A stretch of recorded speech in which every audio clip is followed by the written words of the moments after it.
Alors le titre du message c'est le psalmiste, le psalmiste. Si vous êtes dans Psaume chapitre 23, on va lire des versets 5 à 6. La Bible dit « Tu prépares une table devant moi en présence de mes ennemis, tu oins ma tête d'huile, ma coupe déborde. Assurément la bonté et la miséricorde me suivront tous les jours de ma vie, et je demeurerai dans la maison du Seigneur pour toujours. » Donc le titre de mon message aujourd'hui, c'est le psalmiste, mais j'aurais pu l'appeler aussi « Ma coupe déborde ». Comme on le voit dans ce passage, il est dit « Tu oins ma tête d'huile, ma coupe déborde ». Et donc vraiment ce qui m'a inspiré ce message, qu'est-ce qui m'a inspiré ce message, c'est que je crois il y a à peu près quelques mois, j'avais vu une image sur internet donc, qui représentait trois verres. Et donc le premier verre qui était sur la gauche représentait le verre à moitié vide, donc, ce qui représente un pessimiste, quelqu'un qui est pessimiste. On avait ensuite le verre à moitié plein, qui est l'optimiste. Et bien sûr, le niveau de l'eau est le même pour les deux verres. Ce qui change en fait, c'est l'attitude de la personne, la vision de la personne qu'elle a de la vie. Et le troisième, et c'est là-dessus que je veux beaucoup me focaliser aujourd'hui, était plein et il débordait. Et donc qu'est-ce que ça représente? Le psalmiste. Ma coupe déborde. Donc vraiment ce magnifique psaume chapitre 23, je ne vais pas lire tout le psaume, mais montre vraiment la miséricorde de Dieu, la bonté de Dieu, la protection de Dieu, sa guidance, sa générosité, etc.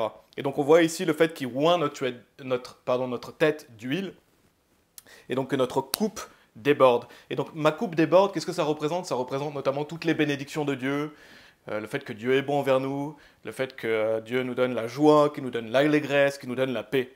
Donc aujourd'hui, on va vraiment se focaliser sur cette notion d'être psalmiste.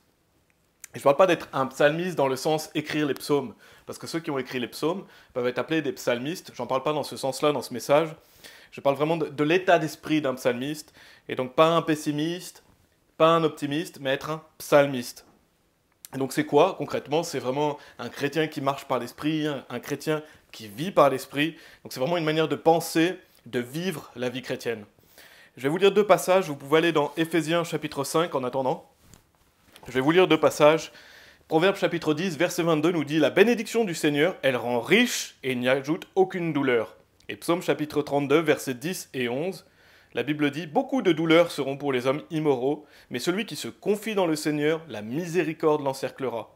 Soyez contents dans le Seigneur et réjouissez-vous, vous les hommes droits, et criez de joie, vous tous qui êtes intègres de cœur. » Donc on voit dans ces deux passages que j'ai mentionnés, vraiment la bénédiction de Dieu, le fait que Dieu est bon, la bénédiction de Dieu, elle rend riche. Et on voit aussi, soyez contents dans le Seigneur et réjouissez-vous, vous les hommes droits, et criez de joie, vous tous qui êtes intègres de cœur. Donc on voit cette joie associée au fait qu'on est le Dieu de la Bible, et cette réjouissance, cette allégresse. Et donc vraiment, c'est vraiment cet état d'esprit de psalmiste. Amen. Donc pour vivre comme un psalmiste, comme je viens de le définir, bien sûr, il faut lire la Bible. Il faut lire la Bible, non seulement la lire, mais aussi il faut la méditer. Il faut aussi, bien sûr, l'appliquer dans nos vies. Et vraiment, les psaumes font partie de la Bible. Et le livre des psaumes, donc qui regroupe 150 chapitres, est vraiment extrêmement riche en doctrine, extrêmement riche en émotions, extrêmement riche spirituellement. Et donc, ça nous décrit beaucoup, justement, l'attitude que l'on doit avoir en tant que chrétien.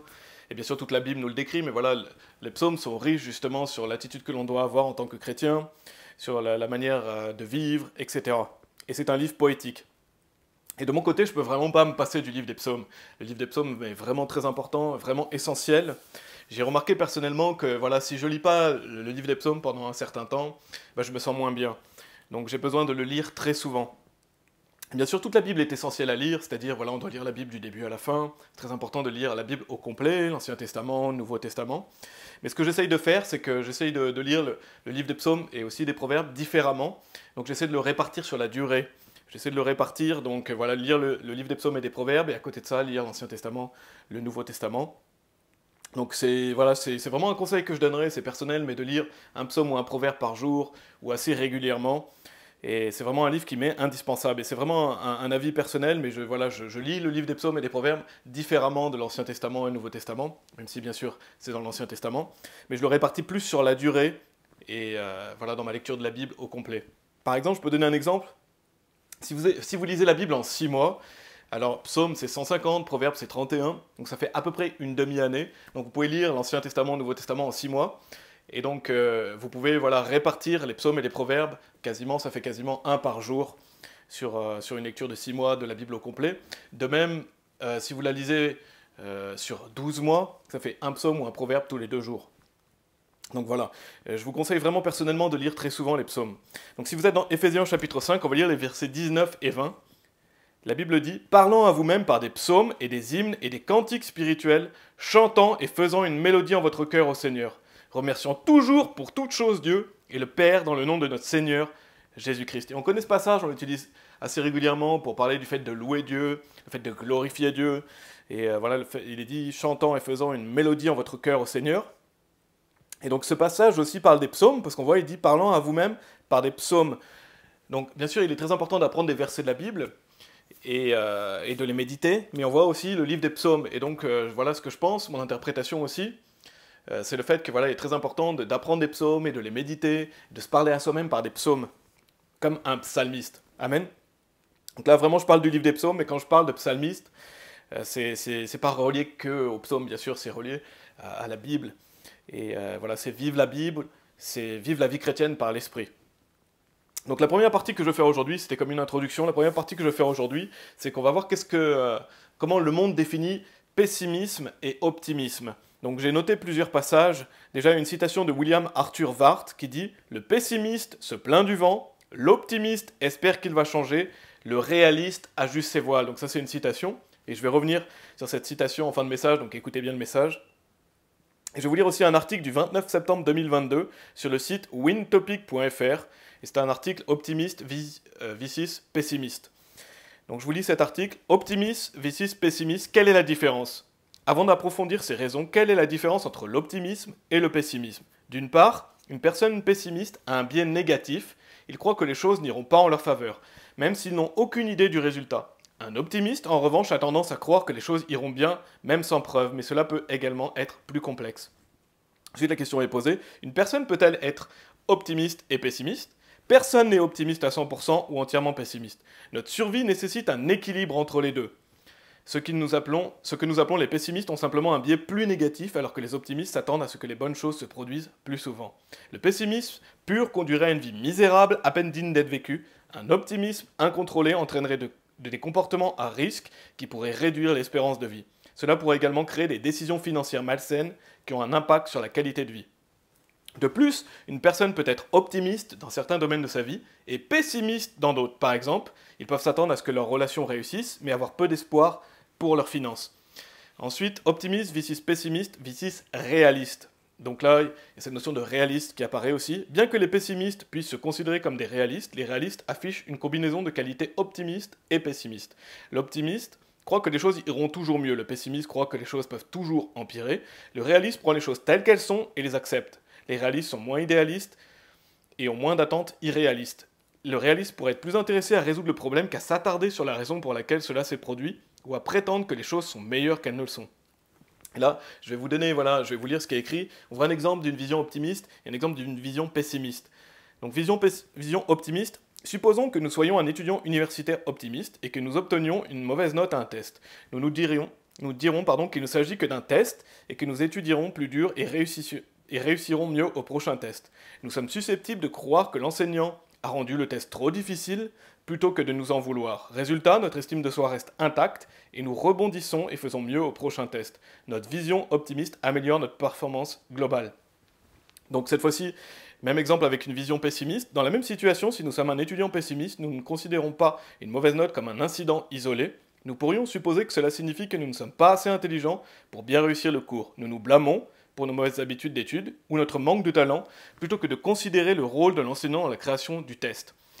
Pour conclure, la différence entre optimiste et pessimiste est nuancée au lieu d'être nette. L'optimisme est meilleur pour notre qualité de vie et nos performances. Un optimisme irréaliste peut cependant conduire à des comportements risqués et à des mauvais choix financiers. Le réalisme, troisième catégorie entre l'optimisme et le pessimisme, dénote une vision plus détachée de la vie. Le réaliste accepte les choses telles qu'elles sont. Ils font ce dont ils ont besoin pour surmonter les difficultés de la vie sans s'attarder sur les raisons pour lesquelles de mauvaises choses se produisent. Et donc voilà, je vous ai donné ce passage pour vraiment on puisse voir comment le monde définit l'optimiste, le pessimiste et aussi le réaliste. Et on ne doit pas, bien sûr, en tant que chrétien, avoir une vision pessimiste des choses, dans le sens plaintif, murmure, s'autodétruire par la dépression par exemple, et on va développer un peu cela. Et attention parce que le monde souvent met en valeur cette vision aussi optimiste, Voilà, souvent il est dit, il est bien d'être optimiste, etc. Mais regardez ce qui est dit dans Proverbes chapitre 14, verset 12.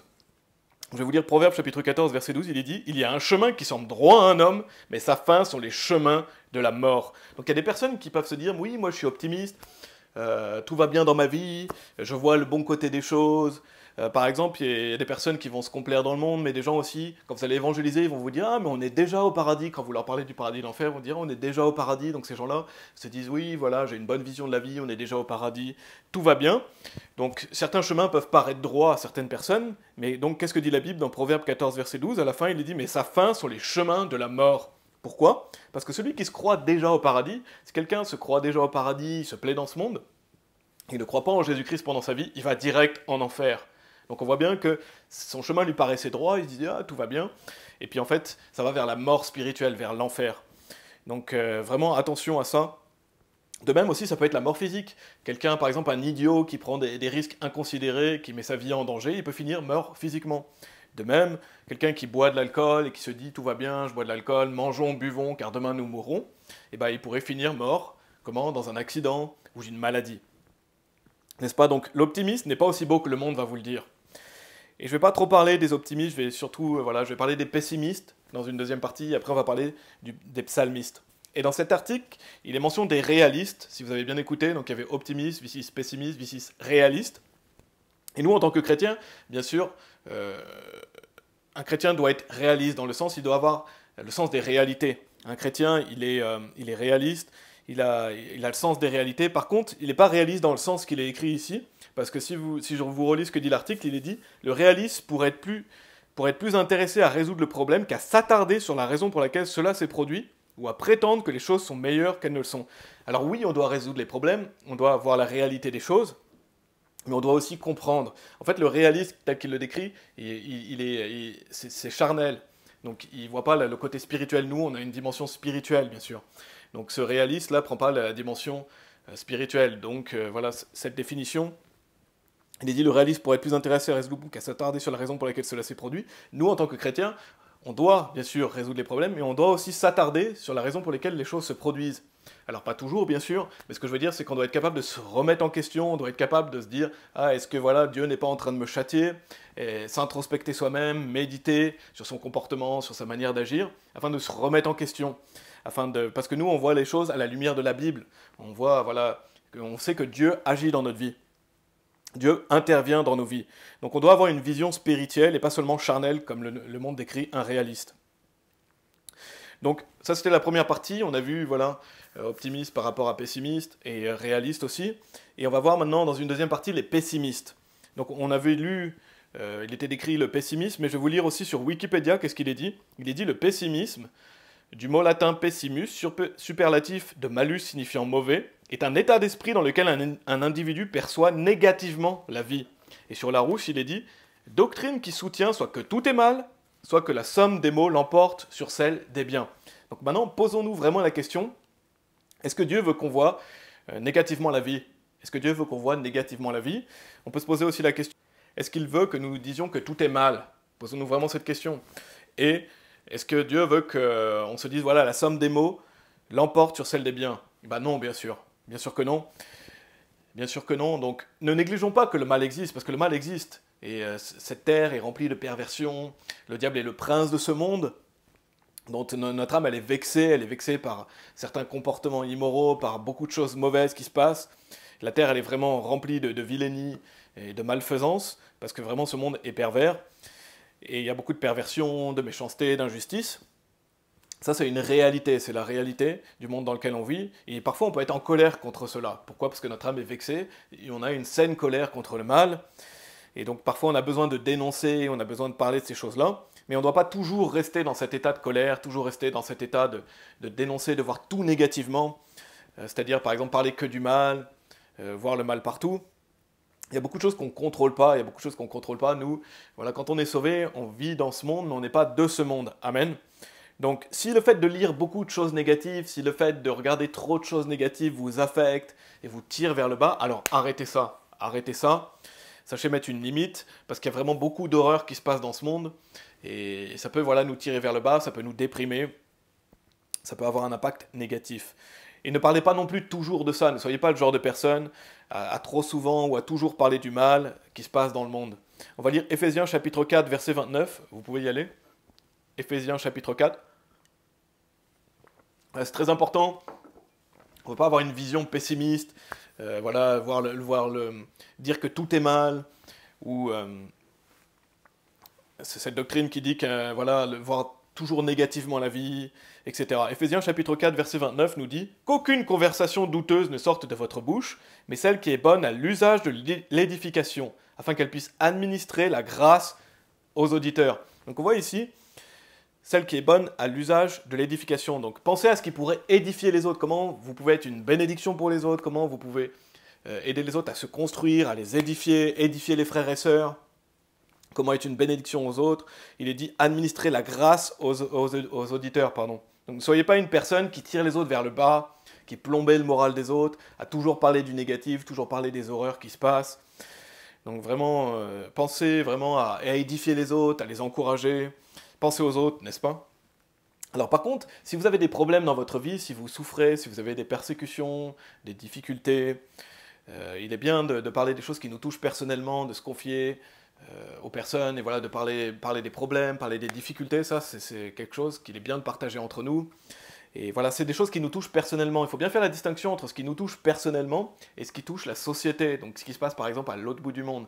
Donc parler des choses négatives qui se passent dans nos vies, voilà, c'est important de communiquer avec les frères et sœurs, et nous-mêmes, nous devons souffrir avec les frères et sœurs, mais c'est différent que de toujours parler du mal qui se passe dans tel pays, ou de telles horreurs qui se passent dans certains pays. Enfin, voilà, j'espère que vous voyez ce que je veux dire.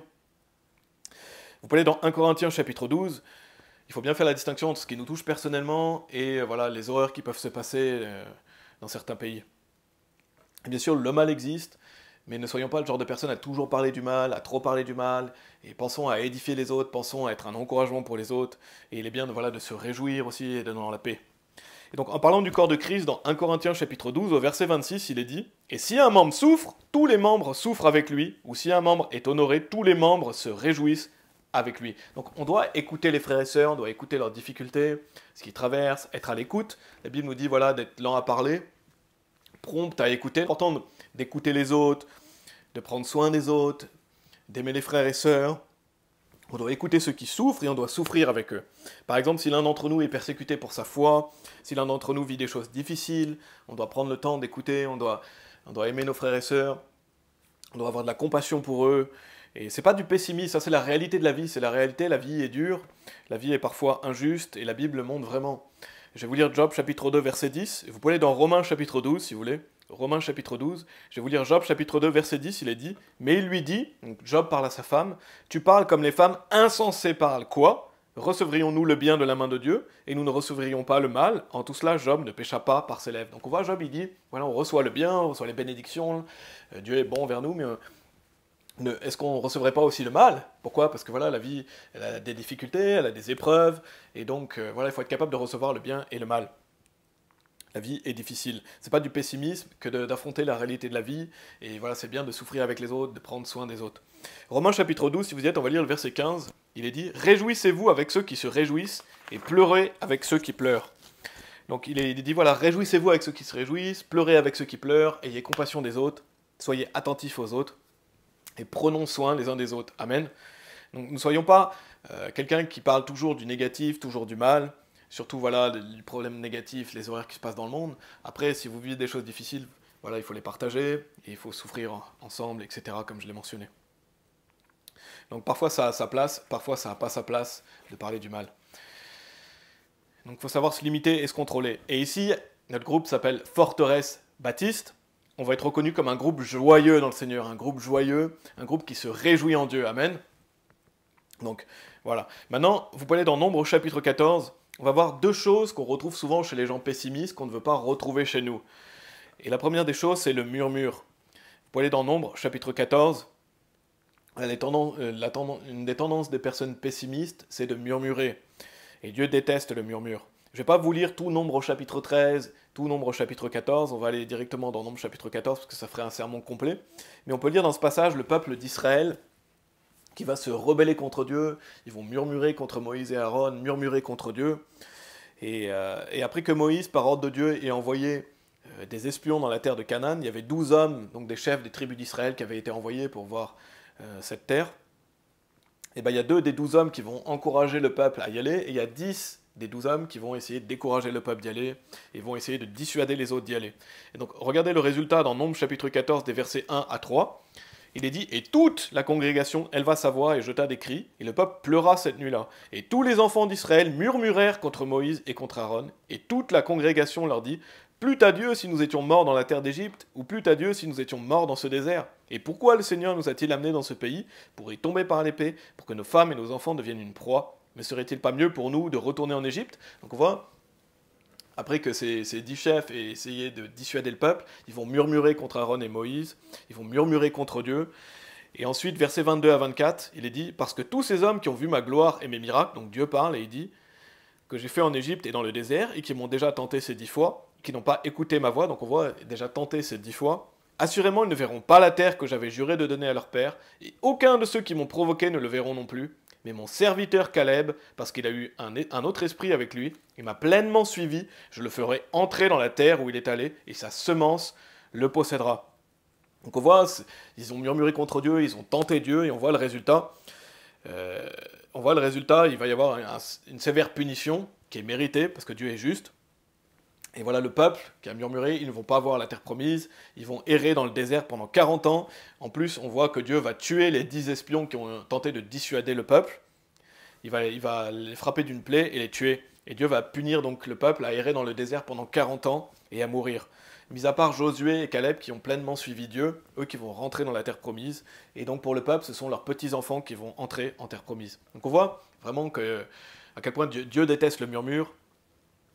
Et on a une confirmation dans le Nouveau Testament aussi, dans 1 Corinthiens chapitre 10, les versets 10 à 11. Il est dit, ne murmurez pas non plus, comme quelques-uns d'entre eux murmurèrent aussi, et furent tués par le destructeur. Or toutes ces choses leur arrivèrent pour servir de modèle, et elles sont écrites pour notre admonition sur qui les bouts du monde sont venus. Donc on voit, ces choses, ça nous sert de modèle. On doit prendre modèle, on doit prendre exemple sur ces choses-là pour ne pas faire les mêmes erreurs. Et elles sont écrites pour notre admonition. Donc on voit, il ne faut pas murmurer. Ne murmurez pas non plus comme quelques-uns d'entre eux murmurèrent aussi et furent tués par le destructeur. Donc on voit que ces personnes qui ont beaucoup murmuré contre Dieu, qui se sont rebellées, elles sont mortes. Donc on peut voir l'impact que peut avoir le murmure. Donc on doit progresser dans ce domaine, on doit dire voilà, Seigneur, aide-moi à progresser dans ce domaine, on doit vouloir craindre Dieu, garder ses commandements, ça doit nous servir de modèle. Vous pouvez aller dans Psaume chapitre 106, on va lire des versets 24 à 26. La Bible dit, oui, ils méprisèrent la terre agréable, ils ne crurent pas sa parole, mais ils murmurèrent dans leur tente et n'écoutèrent pas la voix du Seigneur. Par conséquent, il leva sa main contre eux pour les renverser dans le désert. Donc on voit ici encore cette notion de murmurer, ils murmurèrent dans leur tente et n'écoutèrent pas la voix du Seigneur. Et donc on voit un lien entre le fait de murmurer et de ne pas écouter la voix du Seigneur. Et avant il dit, ils ne crurent pas sa parole. Donc quand vous murmurez, ça veut dire que vous manquez de foi, vous ne croyez pas à la voix du Seigneur, vous n'avez pas cru sa parole. Donc on voit vraiment un lien directement entre le murmure et le fait de ne pas écouter la parole de Dieu, donc le fait de se rebeller. Donc attention, et attention à ce que nous disons aussi, par exemple, ne murmurez pas contre Dieu, ne murmurez pas, si vous êtes une femme, ne murmurez pas contre votre mari, si vous êtes un mari, ne murmurez pas contre votre femme, si vous êtes des enfants, ne murmurez pas contre vos parents. La Bible montre à quel point c'est néfaste et nauséabond de murmurer, et à quel point Dieu déteste ça, et ne soyez pas une femme voilà, qui murmure contre votre mari, il y a beaucoup de passages qui parlent de la femme querelleuse, notamment. Et ne murmurons pas non plus contre les frères et sœurs. Je vais vous lire Philippiens chapitre 2 verset 14, il est dit aussi, faites toutes choses sans murmure et sans dispute. Donc la Bible est claire, faites toutes choses sans murmure et sans dispute. Donc pourquoi aussi? Parce que les murmures peuvent entraîner des disputes, des querelles, donc attention à ça. Attention, un murmure, c'est pas positif.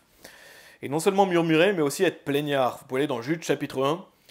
Allez dans Jude chapitre 1, donc le fait d'être plaignard. Donc ça peut être une attitude aussi du pessimiste. On a vu le fait de murmurer, mais il y a le fait d'être plaignard aussi. Donc, par contre, si quelque chose de grave se passe, si vous êtes témoin de quelque chose de grave, si vous voyez quelque chose de grave, il faut savoir le dire. Il faut savoir, le monde appelle ça porter plainte. Il faut savoir remonter les informations. Donc je ne sais pas si le terme est exact bibliquement.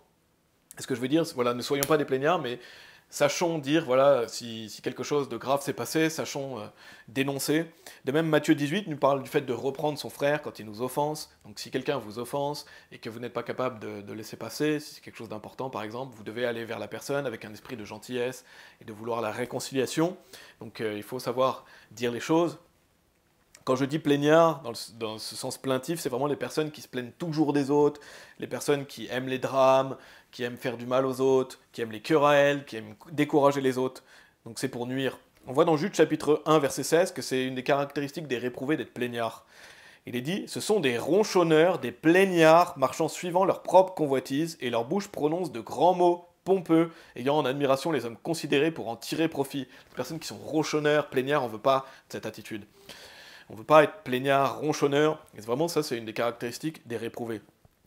Les réprouvés ont cette tendance à tout le temps se plaindre, de tout le temps créer des querelles, des disputes, chercher toujours à nuire aux autres, etc. Donc n'agissons pas comme des plaignards, des ronchonneurs, c'est malfaisant. Amen. Par contre, il est bon d'exposer ses plaintes devant Dieu. Vous pouvez aller dans Psaume 142. Il est bon, voilà, si vous traversez des difficultés, des détresses, des tribulations, déposez vos plaintes devant Dieu. Communiquez avec Dieu. Ouvrez-lui votre cœur, criez à Dieu. Je vais vous lire en attendant que vous y allez. Psaume 102, verset 1. Il est dit « Entends ma prière au Seigneur et que mon cri vienne jusqu'à toi ». Donc le psalmiste, il dit « Voilà, que mon cri vienne jusqu'à toi ». Et donc il dépose les choses devant Dieu, il parle à Dieu. Psaume 55, versets 1 et 2, il est dit aussi « Prête l'oreille à ma prière, ô Dieu, et ne te cache pas de ma supplication. Sois attentif et entends-moi. » Et notez ce qu'il est dit « Je me déplore dans ma plainte et gémis. » Donc il se déplore dans sa plainte, il gémit, il remet cette difficulté à Dieu, il crie à Dieu.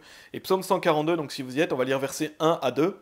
« Je criai au Seigneur de ma voix au Seigneur fis-je ma supplication. Je répandis ma plainte devant lui. Je déclarai devant lui ma difficulté. » Donc on voit qu'il répand sa plainte devant lui. Il déclare devant lui sa difficulté.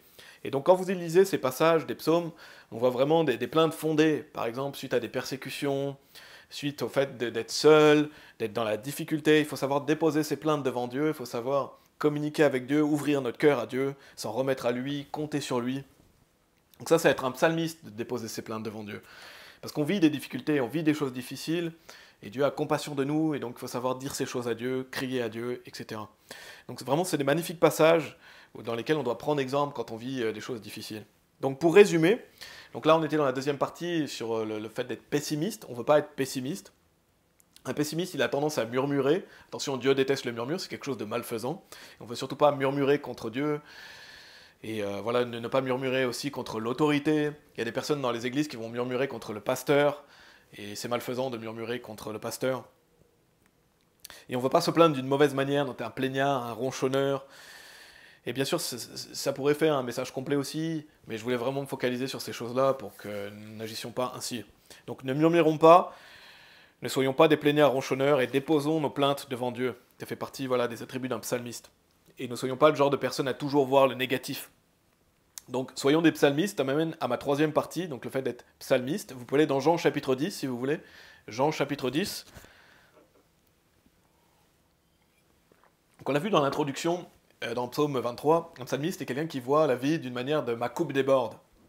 Donc, il voit la vie d'une manière spirituelle, il voit toutes les bénédictions de Dieu, la bonté de Dieu, le fait que Dieu le guide, que Dieu est bon, que Dieu est grand. Parce que le Seigneur est bon et il bénit grandement. Et donc, si vous êtes sauvés, Dieu soit loué, vous avez la vie éternelle. Vous avez la vie éternelle, quelle joie. Personne ne peut vous enlever la vie éternelle. Dans Romains chapitre 8, il dit que rien ne peut nous séparer de l'amour de Dieu. Donc, on est enfant de Dieu. Et donc ça, c'est un motif de grande réjouissance. Et c'est un motif de ma coupe déborde, parce que quand vous êtes sauvés, vous avez la vie éternelle, vous irez au paradis. Personne ne peut changer ça. Donc, réjouissons-nous, cette bénédiction d'être sauvés. Et dans Jean chapitre 10, verset 10, il est dit aussi, donc Jésus nous dit « Le voleur ne vient que pour voler et tuer et détruire. Je suis venu afin qu'il puisse avoir la vie. » Donc Jésus-Christ a donné sa vie pour nous, il nous offre gratuitement la vie éternelle. Et notez ce qu'il est dit après, et qu'il puisse l'avoir plus abondamment. Donc Dieu soit loué, on a la vie éternelle, amen. Mais Jésus-Christ nous dit non seulement ça, mais qu'il puisse l'avoir plus abondamment. Et donc c'est vraiment, il faut compter ça comme une bénédiction d'être en vie physiquement. On est béni d'être en vie, on est béni d'avoir un jour en plus pour servir Dieu, un jour en plus pour prendre soin de notre famille, pour être bénéfique à Dieu, pour glorifier Dieu, et de pouvoir vivre la vie chrétienne aussi. Jésus nous offre cette vie abondante, cette vie chrétienne qui est merveilleuse, et le fait de pouvoir marcher avec Dieu, d'avoir sa parole. Et donc, je ne sais pas si vous connaissez l'hymne qui dit « La vie est belle sous le regard du Seigneur ». Mais voilà, cette vie qu'on a, elle est difficile, mais elle est belle sous le regard du Seigneur. Amen. Donc réalisons la bénédiction de vivre pour Dieu et d'avoir la Bible. Donc un psalmiste, il est reconnaissant. Allez dans 1 Timothée chapitre 6, donc justement ma coupe déborde, et de fait de prendre conscience, voilà, on est sauvé, on a la vie éternelle, personne ne peut changer ça. En plus, on a cette vie abondante en Christ, on est vivant. Ben, ça nous pousse à être reconnaissant. On doit avoir de la reconnaissance, de la satisfaction.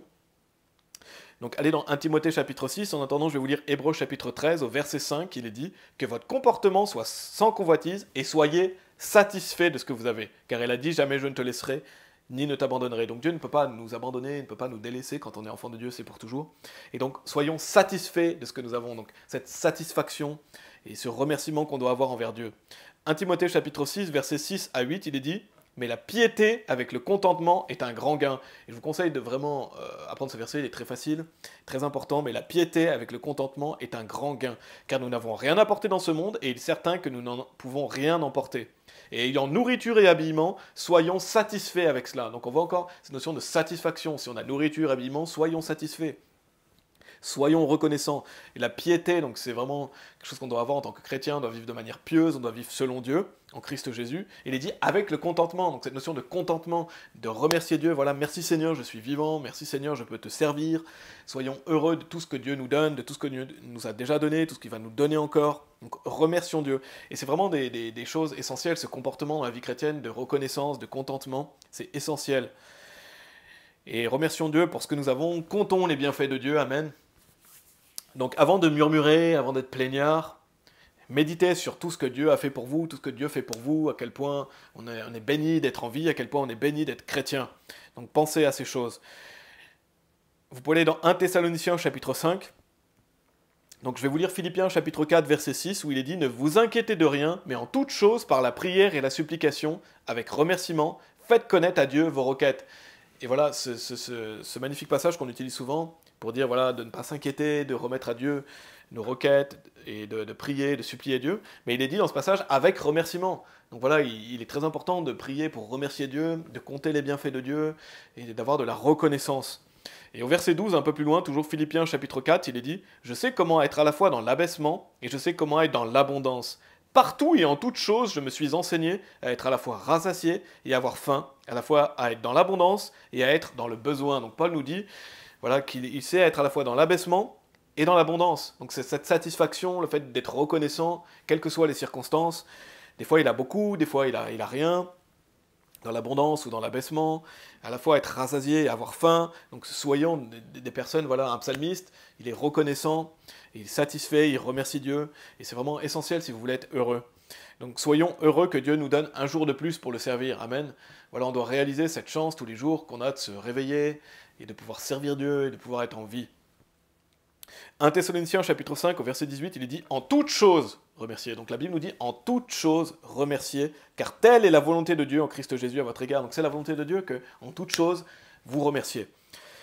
Donc un psalmiste est reconnaissant, et un psalmiste aussi vit dans la joie de l'Esprit Saint. Vous pouvez aller dans Psaume 118 si vous voulez, Psaume chapitre 118. Voilà plusieurs attributs d'un psalmiste, et plusieurs choses que je voulais souligner aujourd'hui, parce que voilà le titre de mon message, c'est le psalmiste. Et donc on va avoir cet état d'esprit de psalmiste dans notre vie chrétienne, pas un pessimiste ou un optimiste, mais un psalmiste. Ma coupe déborde.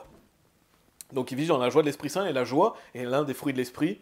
La Bible dit donc dans Psaume 118, verset 24, « Ceci est le jour que le Seigneur a fait, nous nous réjouirons et serons contents en lui. » Donc là on voit encore cette notion de contentement, d'être heureux de vivre un jour de plus.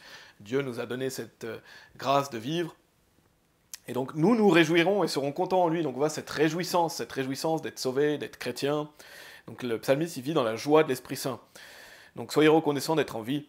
Et dans Romains chapitre 15, verset 13, il est dit « Maintenant que le Dieu d'espérance vous remplisse de toute joie et paix en croyant, afin que vous puissiez abonder en espérance par l'intermédiaire de le pouvoir de l'Esprit Saint. » Donc on voit, déjà oui, j'ai oublié de souligner dans Psaume 118, on voit que le fait d'être joyeux et content dans le Seigneur, c'est relié. Pourquoi? Parce qu'avec le contentement vient la joie aussi, on est tellement heureux d'être en vie, et on a ce contentement, on a cette joie. Mais il dit aussi que le Dieu d'espérance vous remplisse de toute joie et paix en croyant. Donc on voit cette notion de joie encore, que le psalmiste est rempli de la joie de Dieu, mais aussi de la paix, vous remplisse de toute joie et paix. Et je vais vous lire Jérémie chapitre 29, verset 11, il est dit, donc Dieu nous dit, « Car je connais les pensées que je pense pour vous, dit le Seigneur, pensées de paix et non de mal, pour vous donner une issue attendue. Donc on voit que Dieu, et j'aime beaucoup ce verset, montre qu'il a des pensées de paix. Pourquoi? Parce qu'un psalmiste aussi, il a cette paix de l'Esprit Saint. Il est déjà en paix avec Dieu, et donc il peut avoir la paix dans toutes les circonstances. Donc j'aime beaucoup ce verset, et le fait qu'en plus Jésus est le prince de la paix. Amen. Comme on a lu en Romains 15 aussi, maintenant que le Dieu d'espérance, et afin que vous puissiez abonder en espérance. Il est dit un peu plus loin. Donc là, on a vu cette notion de joie et de paix, mais il y a aussi cette notion d'espérance. On voit cette notion d'espérance, un psalmie, il abonde dans l'espérance. Quand nous sommes sauvés, nous avons l'espérance d'aller au paradis. Et cette espérance, c'est une attente. Voilà, cette espérance d'aller au paradis, c'est une attente. Parce que quand on est sauvé, on sait qu'on va aller au paradis. C'est pas une espérance dans le sens j'espère que je vais aller au paradis, j'espère que je mérite d'y aller, j'espère que je vais pouvoir aller au paradis si je suis une bonne personne, etc. Ça, non, ça c'est un salut par les œuvres. C'est une espérance garantie, le garantie d'aller au paradis parce qu'il sait qu'il va y aller, parce qu'il a la vie éternelle, la promesse de la vie éternelle. Donc cette espérance, c'est une attente. Quand on est sauvé, on attend d'aller au paradis, on sait qu'on va y aller. Donc c'est une espérance garantie dans le sens, espérance, c'est la destination. Je vais vous lire Hébreux chapitre 11, verset 1, il est dit « Or la foi est la substance des choses qu'on espère, l'évidence des choses non visibles. » Donc la foi, c'est la substance des choses qu'on espère. Et quand on est sauvé, déjà on est sauvé par la foi. Donc qu'est-ce qui nous conduit à cette espérance garantie qu'est le paradis? C'est la foi. La foi nous sauve, et pas les œuvres. Donc quand on a cru en Jésus-Christ, on va aller au paradis, on est sûr d'y aller. Et non seulement ça, mais un psalmiste, il abonde en espérance, oui, parce qu'il va aller au paradis. Il sait qu'il va y aller, mais il abonde en espérance aussi parce qu'il s'attend à la bonté de Dieu, il s'attend à ce que Dieu agisse dans sa vie, il veut glorifier Dieu. Donc le psalmiste, il sait où il va, il se réjouit parce qu'il sait qu'il va aller au paradis, il remercie Dieu, donc on a vu cette notion de contentement, et il marche par la foi. Il marche par la foi parce qu'une fois qu'on est sauvé, le juste vivra par la foi. Donc une fois qu'on est sauvé, on a cette espérance garantie du paradis, mais voilà, on espère aussi dans la bonté de Dieu, on espère en sa miséricorde, on espère dans sa bénédiction. Dans Lamentation chapitre 3, vous pouvez aller dans Psaume 42 si vous voulez. Psaume chapitre 42, mais je vais vous lire Lamentation chapitre 3, versets 25 et 26. Il est dit « Le Seigneur est bon pour ceux qui s'attendent à lui, pour l'âme qui le cherche. Il est bon d'espérer et d'attendre silencieusement le salut du Seigneur. » Donc j'aime beaucoup aussi ce passage, parce qu'il dit « Le Seigneur est bon pour ceux qui s'attendent à lui. » Si vous attendez à Dieu, Dieu est bon envers ceux qui s'attendent à lui, pour l'âme qui le cherche, et il est bon d'espérer. Donc on voit cette notion d'espérance, il est bon d'espérer en Dieu, et d'attendre silencieusement le salut du Seigneur.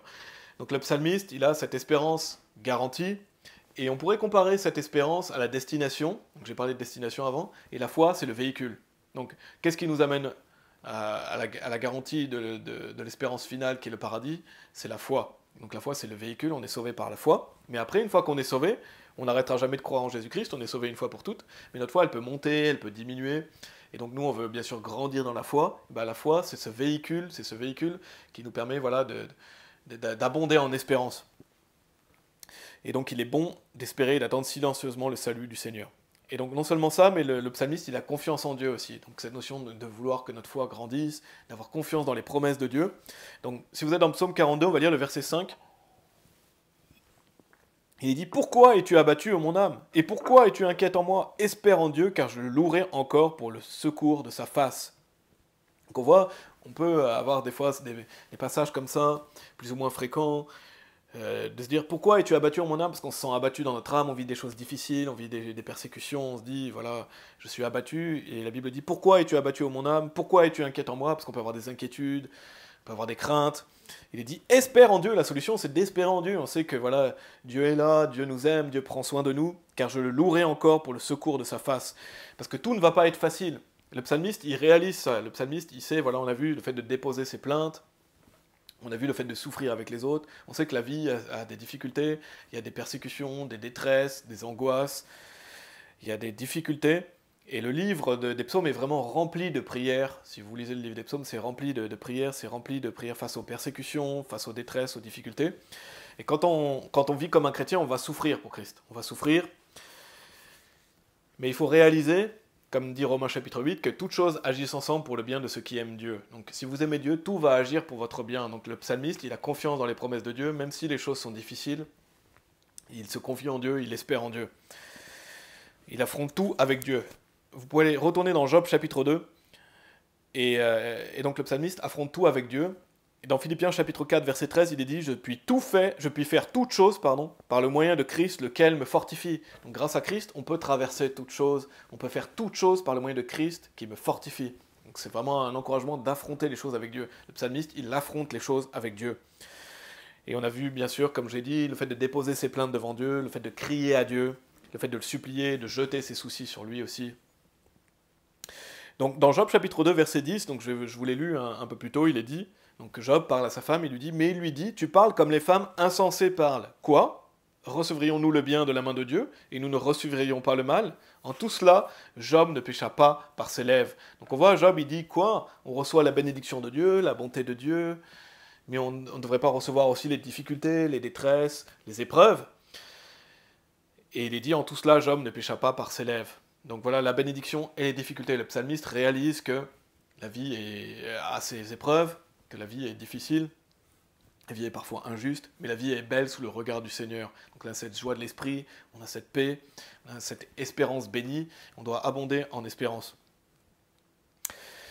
Et donc pour résumer, être un psalmiste, c'est voir la vie avec une vision de ma coupe déborde, voir la vie avec cette vision pas pessimiste, de voir tout négativement, pas optimiste, de dénier la réalité.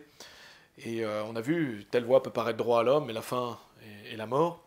Mais une vision d'un psalmiste, donc qui est avoir le sens des réalités, mais voir, voilà, de vivre dans ce monde, mais ne pas être de ce monde, vivre spirituellement, vivre par l'esprit. Donc, qu'est-ce qu'on a vu? Un psalmiste, il est reconnaissant, donc la satisfaction, la reconnaissance, le contentement. Donc il vit dans le contentement, il remercie Dieu. On a vu la joie et la paix de l'Esprit Saint. On a vu le fait d'abonder en espérance. On a vu la confiance en Dieu, donc marcher par la foi. Et donc c'est réaliser que tout agit ensemble pour le bien de ceux qui aiment Dieu. Et donc de tout surmonter avec Dieu. Donc en fait, être un psalmiste, c'est être un chrétien complet. Amen. Et je pourrais certainement dire d'autres choses, mais voilà, c'est être un chrétien complet, un chrétien mature. Et donc je pourrais vraiment dire beaucoup de choses encore, on va arrêter là.